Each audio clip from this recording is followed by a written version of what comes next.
Elle dit, si je peux répéter la question, qu'elle s'appelle Inek, qu'elle est agricultrice, et elle affirme cela. L'islam nous enseigne à respecter la justice et la propriété, les droits des personnes sur leurs biens. Cependant, à l'époque du prophète, après la guerre, il y avait le butin de guerre, des biens appartenant à des personnes qui étaient arrachés à leurs propriétaires. Comment cela peut-il avoir du sens aujourd'hui? Est-ce une contradiction ou peut-on l'expliquer? Cela soulève la question que nous devons respecter la propriété et la terre des gens. À l'époque du prophète, il prenait la propriété des gens. Le mot est mal choisi, prendre de force. Normalement, on appelle ça le butin de guerre. Dans le butin de guerre, à l'époque ancienne, la règle était différente. Aujourd'hui, les règles sont différentes. Avant, il n'y avait pas de passeport, n'est-ce pas? Maintenant, il y a des passeports. Avant, la règle était que celui qui faisait la guerre, celui qui gagnait, devenait le propriétaire. C'était la loi à cette époque.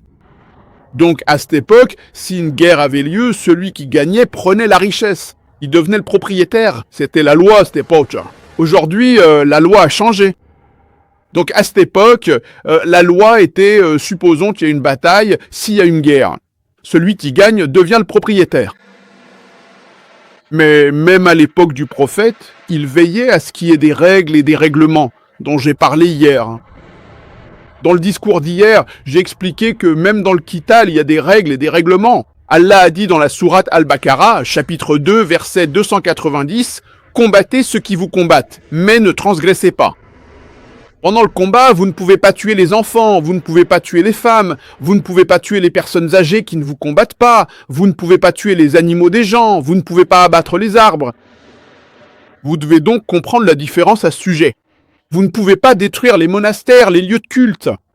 Ça veut dire qu'il y avait des règles. Contrairement à d'autres, à cette époque, ils n'avaient jamais cette règle. Ils tuaient les femmes, ils prenaient les femmes et, vous savez, les emmenaient. L'islam a apporté de nouvelles règles. Cette beauté de la guerre se manifeste au moment de la guerre. Mais cela ne veut pas dire que vous pouvez aller prendre ce qui appartient à quelqu'un d'autre. Vous ne pouvez tuer aucune femme, vous ne pouvez tuer aucun enfant, même s'ils sont ennemis. Vous ne pouvez pas toucher aux hommes âgés, à moins qu'ils ne viennent sur le champ de bataille pour vous combattre. Là, c'est une autre question. Vous ne pouvez rien faire qui cause une perte financière à l'ennemi. Vous ne pouvez pas abattre les arbres. Mais ce que vous remportez lors de la bataille devient votre propriété. Ça veut dire que vous combattez, vous pouvez obtenir des chevaux ou tout autre butin de guerre qui s'y trouve. Cela devient la propriété. Elle est équitablement répartie entre tous ceux qui ont activement participé au champ de bataille. Donc, le pillage était courant, mais l'islam l'a réduit. Aujourd'hui, les lois sont différentes. À cette époque, les lois étaient différentes. Aujourd'hui, elles sont différentes. Aujourd'hui, nous avons, vous savez, c'est autre chose. Ils ne suivent pas la loi de l'ONU. La loi. Ils parlent de l'ONU, de la loi, mais ils agissent autrement. Regardez maintenant ce qui se passe à Gaza. Plus de 50 000 personnes tuées. Plus de 15 000 enfants tués. Les 2/3 des personnes tuées sont des femmes. Ils ciblent les civils. Ils ciblent les hôpitaux. Tout ça est contraire au droit international. Et aucun pays ne fait qu'emparer. Personne ne réagit. Que des paroles, des paroles. Le problème, c'est que la Oumma musulmane est faible aujourd'hui. Si nous avions été unis, cela ne se serait pas produit. Inch'Allah, je donnerai une conférence sur ce sujet. Plan d'action en 15 points pour la Oumma musulmane, pour la cause palestinienne, Inch'Allah, le 20 juillet. Dimanche prochain, à Jakarta, Inch'Allah. Louange à Allah. Docteur, il demande, le frère s'appelle Jacqua, il est opérateur. Il dit que nous croyons, il a vu beaucoup de vos vidéos et tout ça. Il croit que Dieu existe et vous avez prêché qu'il n'y a pas d'image de Dieu. Alors comment adorons-nous Dieu si nous n'avons même pas son image ou quelque chose comme ça? C'est ça la question? Oui, docteur. Là, Le frère a demandé comment pouvons-nous adorer Dieu sans image? Premièrement, si vous faites une image de Dieu, vous le rabaissez, vous le diminuez. Parce que les Védas disent que Dieu n'a pas d'image, la Bible dit que Dieu n'a pas d'image, le Coran dit que Dieu n'a pas d'image. Alors, comment pouvez-vous? Et cela me rappelle que si vous lisez dans le Coran, Moussa paix sur lui. Il a demandé à Allah, je veux te voir. Alors Allah lui dit, je vais me manifester à la montagne. Regarde ce qui arrive à la montagne.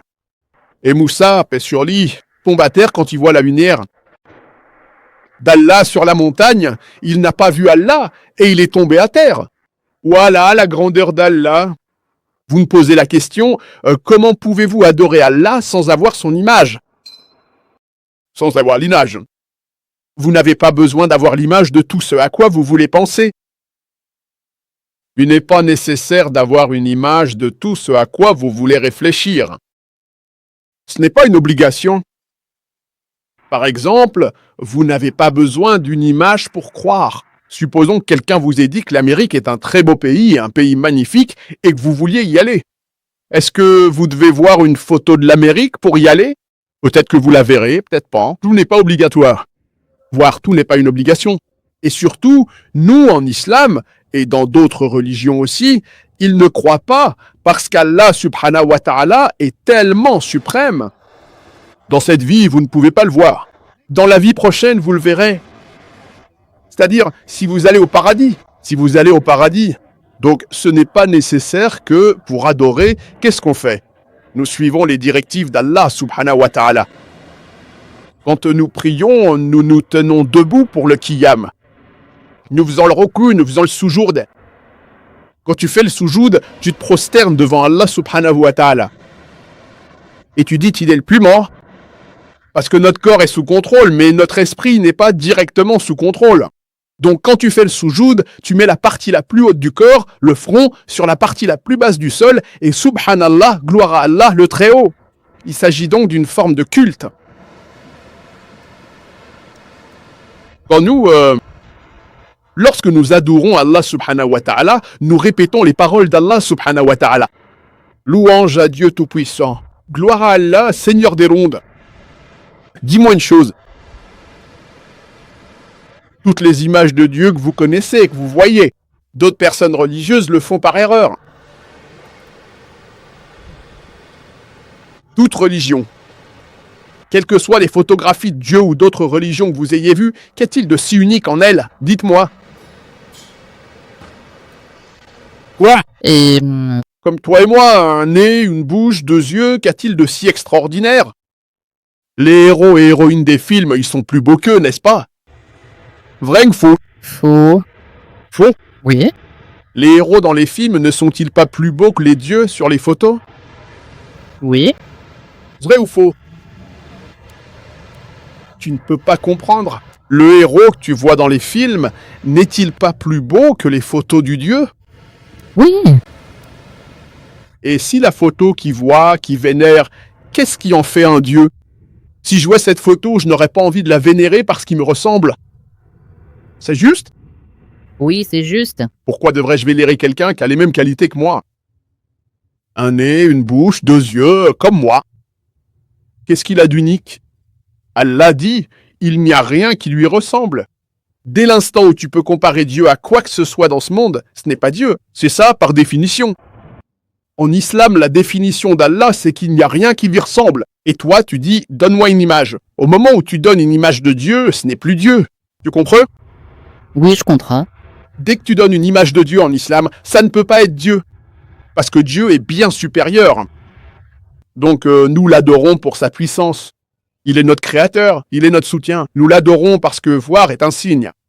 Le soleil est un signe, la lune est un signe, l'étoile est un signe. Est-ce que tu comprends? Ouais. À comprendre. Le bienfait qu'il nous a apporté. Le Coran que nous possédons, lorsque nous le lisons, nous avons foi en lui. Ce n'est pas par photographie. Cette photographie va m'éloigner de Dieu. Si tel est Dieu, un Dieu ayant besoin de l'aide d'un autre Dieu, un Dieu tuant un autre Dieu, alors Dieu meurt pendant 3 jours. Si Dieu meurt pendant 3 jours, pourquoi adorerait-on un tel Dieu? Vrai ou faux? Vous savez, Dieu est mort pendant 3 mois. Quelle photo de Dieu préférez-vous? Dites-le moi.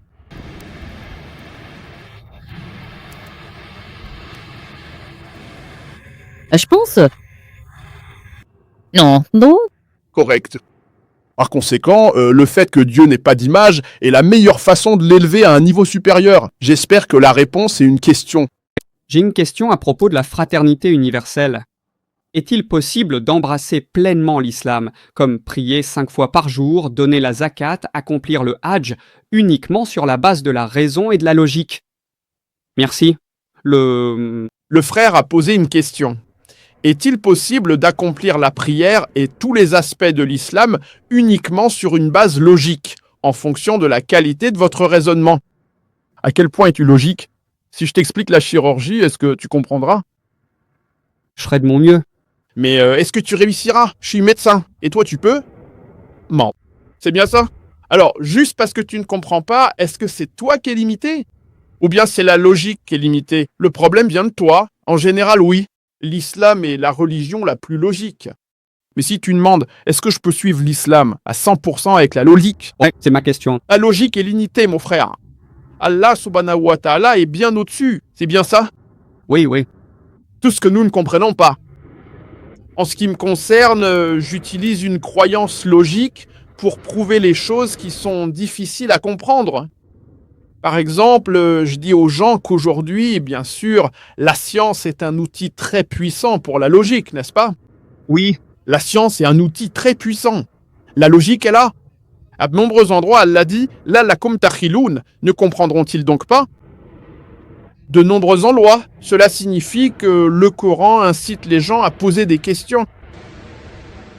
Il y a 332 fois, ont-ils demandé. Et 332 fois, Allah dit « Dites-leur ». C'est un livre de questions-réponses. Et l'islam est la religion la plus logique sur Terre. Mais notre logique n'a pas encore atteint ce stade. Pour expliquer 100%, D'accord. d'un point de vue logique, aucune religion se rapproche de l'islam. Bon, alors la foi, je suis désolé, laissez. Complété. D'accord, je suis désolé. Mais selon ma logique, c'est par exemple parce que les êtres humains n'ont pas tellement progressé. Ma logique me dit que si vous lisez le Coran, il n'y a pas un seul verset du Coran qui contredit la science établie. Pas un seul verset. Mais il y a certains versets pour lesquels nous, les êtres humains, n'avons pas de réponse, parce que nous ne sommes pas assez avancés. Donc, il n'y a pas un seul verset du Coran qui soit en contradiction avec la science établie. Mais il y a certains versets sur lesquels la science n'est pas encore parvenue. La science ne peut ni affirmer que c'est vrai, ni affirmer que c'est faux. Par exemple, la vie après la mort. La science peut-elle en témoigner? Non. Mais la science peut-elle dire non aussi? Non. Donc cela va dans la catégorie des choses ambiguës. Le Coran parle du Big Bang. Le Coran parle de la création de l'univers. Sourate Al-Anbiya, chapitre 21, verset 30. Ne croyez-vous pas que le ciel et la terre étaient joints, puis nous les avons séparés? T'y crois? Ouais. Pourquoi? Chaque connaissance dans le Coran peut être... Pardon, chaque connaissance dans le Coran peut être... ne peut pas être expliquée par la logique, mais chaque question logique peut trouver une réponse dans le Coran. Tout dans le Coran peut être expliqué logiquement. Je suis pas d'accord avec toi. Et toute logique ne peut pas être répondue par le Coran. Je suis pas d'accord avec toi. Les deux sont faux de ta part. Les deux réponses sont fausses. Tout dans le Coran ne peut pas être expliqué logiquement. La majorité, presque tout. Je t'ai donné un exemple. Le Coran parle de la vie après la mort. Oui, j'ai aussi donné une réponse à ça. Alhamdulillah, j'ai donné la plupart des réponses. Mais j'utilise la logique, qui est supérieure à la science. J'ai fait une conférence sur comment prouver la vie après la mort. Le temps ne me le permet pas maintenant. J'ai une logique simple à moi, puis je passe à un autre niveau. Une de mes logiques, c'est qu'aujourd'hui, si vous analysez le Coran sur la base de la science, 80% du Coran est confirmé comme étant 100% correct. Donc si vous analysez, 80% de tout ce que dit le Coran a été prouvé comme étant 100% correct par la science. 20% est ambigu, ni vrai ni faux. Comme à propos des djinns, de la vie après la mort, du paradis et de l'enfer. Donc 80% du Coran, lorsqu'il est prouvé qu'il est 100% correct, il n'y a même pas 1% d'erreur, pas même 0,1% d'erreur. Mais une partie reste ambiguë. Donc ma logique dit que lorsque 80% est 100% correct et que 20% est ambigu, parmi lesquels il n'y a même pas 0,001% d'erreur, ma logique dit, Inch'Allah, que même ces 20% seront corrects. C'est donc une croyance logique. C'est basé sur la logique. Je suis pas illogique. Même si on ne peut pas expliquer une partie du Coran de façon logique. Mais ma logique dit que la science non plus ne peut pas le réfuter. Donc si la science ne peut ni le réfuter ni le prouver, cela va dans la catégorie des choses ambiguës. Mais si 80% est correct à 100%, qu'il n'y a même pas 0,01% d'erreur, alors ma logique me dit, Inch'Allah, que les 20% restants seront compris demain, peut-être après-demain ou plus tard. Tu comprends? C'est donc une croyance logique. Il n'y a aucune autre écriture religieuse qui puisse dire ça. Dans toutes les autres écritures religieuses, il y a un nombre incalculable d'erreurs scientifiques. Il y a des problèmes logiques, il y a des erreurs mathématiques, tu comprends? Oui. Donc l'islam est la religion la plus logique. Mais peut-on tout prouver de façon logique? Notre logique n'a pas encore atteint ce niveau. Donc en tant que daï, j'essaie d'expliquer beaucoup de choses, mais je ne peux pas affirmer à 100%. Nous, musulmans, nous ne suivons pas parce que c'est prouvé, nous suivons parce qu'Allah l'a dit.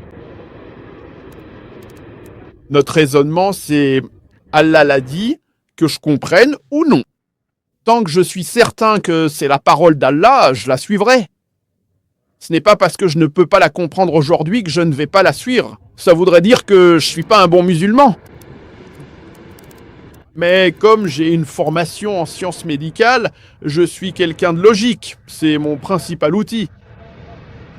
L'islam est la religion la plus logique. C'est la meilleure, bien supérieure à la science. Ce que la science a découvert hier, il y a 100 ans, 200 ans, Allah l'a déjà dit, la nourriture est un organisme. Si je ne sais pas, et qu'aucun musulman ne sait que c'est faux, alors il y a le Coran. Le livre le plus logique au monde, hein. L'islam est la religion la plus logique et la plus religieuse aussi.